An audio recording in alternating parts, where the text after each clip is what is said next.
नमस्कार।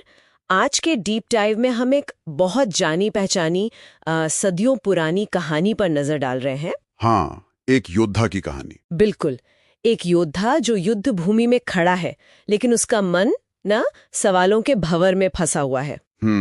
स्रोत तो एक कहानी है, पर इसमें आज की जिंदगी और खासकर ये जो ओवर थिंकिंग की आदत है ना, उससे निपटने के गहरे सबक हैं। सही कहा। देखते हैं कि आज हम इससे क्या सीख सकते हैं। तो कहानी का सार कुछ ऐसा है कि एक महारथी युद्ध के मैदान में है, शस्त्र वगैरह सब तैयार, हाँ, लेकिन हौसला पस्त है। और क्यों? क्योंकि सामने कोई अनजान दुश्मन नहीं, अपने ही लोग खड़े हैं। अपने ही लोग?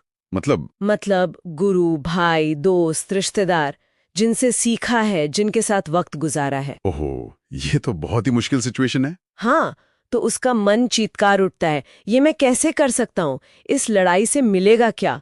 कहीं ये पाप तो नहीं? ये सिर्फ हार जीत का डर नहीं है फिर? या कोई बड़ी प्रेजेंटेशन देते हुए, या शायद किसी रिश्ते को लेकर ही। हाँ। मन में सवालों का जाल सा बुन जाता है। अगर मैं फेल हो गई तो लोग क्या सोचेंगे? क्या मैं ये सही कर रही हूँ? और फिर होता क्या है? वही, हम प्रेजेंट में एक्शन लेने के बजाय ना, बस फ्यूचर की चिंताओं में खो जाते हैं। काम शुरू होने से पहले ही थकान होने लगती है। बिल्कुल, इसी को हम ओवर थिंकिंग कहते हैं, जब दिमाग लगातार क्या होगा अगर मोड में फंसा रहता है। और ये कहानी खास तौर पे ये दिखाती है कि जब दुविधा सिर्फ नतीजे की ना हो, बल्कि नैतिक या इमोशनल हो, तब ये सोच का जाल और भी ज्यादा उलझा देता है। हाँ, क्योंकि हर रास्ता मुश्किल लगता है। एग्जैक्टली। आप एक्शन लेने से हिचकने लगते हैं क्योंकि हर पॉसिबल आउटकम या तो डरावना लगता है या दर्दनाक।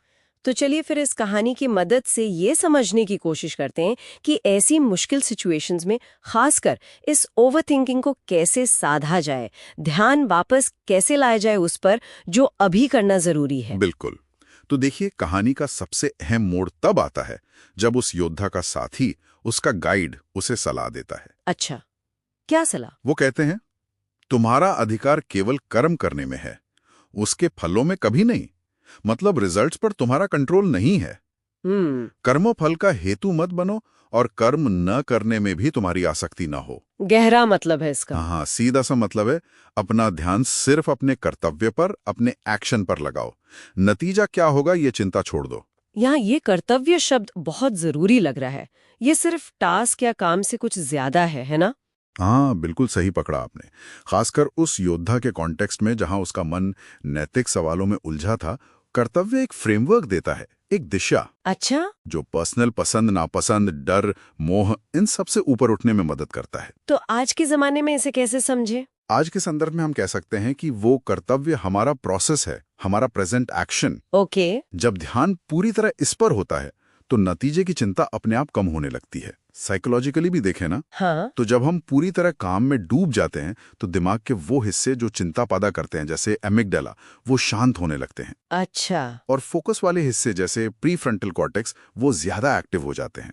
ये सुनने में तो बहुत सही लगता है, फोकस प्रोसेस पर रखो, रिजल्ट पर नहीं। पर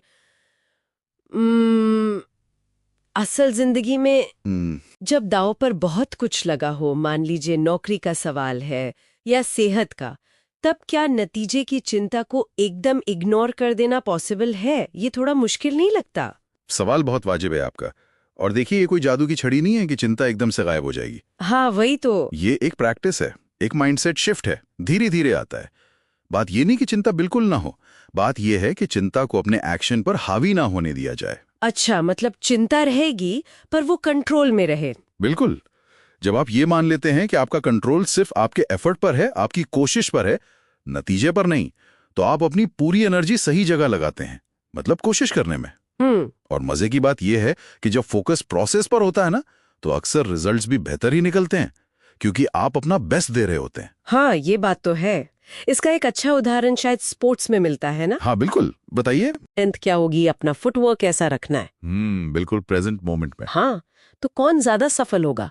जाहिर है दूसरा वाला, जिसका ध्यान अभी क्या करना है पर है। एकदम सही उदाहरण। तो इस डीप डाइव का सार यही एक तरह से ये कहानी हमें सिखाती है कि जीवन की चुनौतियों के बीच, खासकर जब नैतिक दुविधाएं हों, शांति और सफलता का रास्ता नतीजों के बारे में लगातार सोचते रहने में नहीं है, बल्कि अपने हिस्से का काम अपने कर्तव्य या कह लीजिए अपने प्रोसेस को पूरी ईमानदारी और फोकस से करने में। पंचलाइन वही है, रिजल्ट पर नहीं, एक्शन पर ध्यान दो।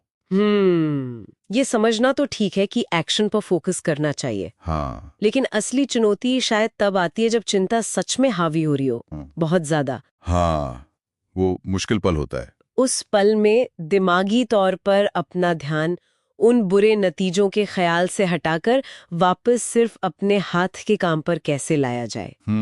ये शायद वो असली कला है जिस पर हम सबको विचार करने और शायद प्रैक्टिस करने